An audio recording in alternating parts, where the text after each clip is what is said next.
how do you find your essence? If you want to explain essence, and maybe if people are having a tough time finding that, how would you suggest they approach it?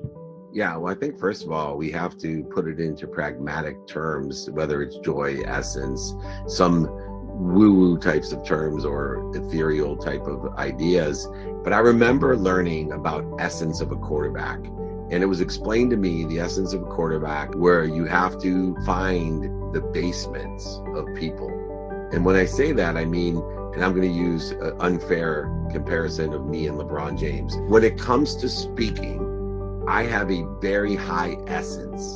I was born with this skill and charisma and knowledge to speak on stage. It was almost natural, when I was standing in front of my family at dinners, that I could take and capture the attention and the energy and the emotion. It is a basement of mine that's very high. LeBron James was born with a very high basement when it comes to basketball. Now, we may both be born with the same desire to be great basketball players. And I could live my life making it a priority to be a great basketball player, even though my basement is very, very low. My essence is very, very low in basketball. Now, if I want to value the delta in my life of basketball, then I should prioritize basketball my whole life and just be satisfied that I was born with this low basement, but achieved a higher level of success than anybody would have imagined in basketball. But that success would be far, far, far, far below LeBron James' basement. And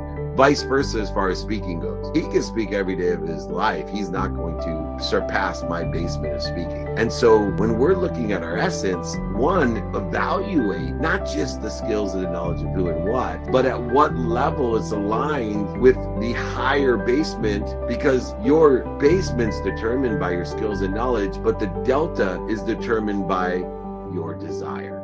And when we can combine a high basement like LeBron James did in basketball with an extraordinary desire or delta, you now are in the elite of the passion, purpose, and profitability. And so what I encourage people to do is to search out not just the skills and the knowledge, but how and what level those skills and knowledges are at, and then combine the desire to create the delta for an ultimate outcome. And that's your essence. Remember, you're never going to overachieve your own self-image. And so we really don't know for sure our basement in some things. Now, when you're 5'7" and you don't have a great vertical leap, you know that you're going to be aligned with a lower basement for basketball. But it doesn't mean that Spud Webb have a huge delta. And he was 5'7". Muggsy Bogues was 5'4". But statistically, were those guys going to be better off doing something else? Yes. But there again, right? They had that desire and they went ahead and didn't limit their own self-image.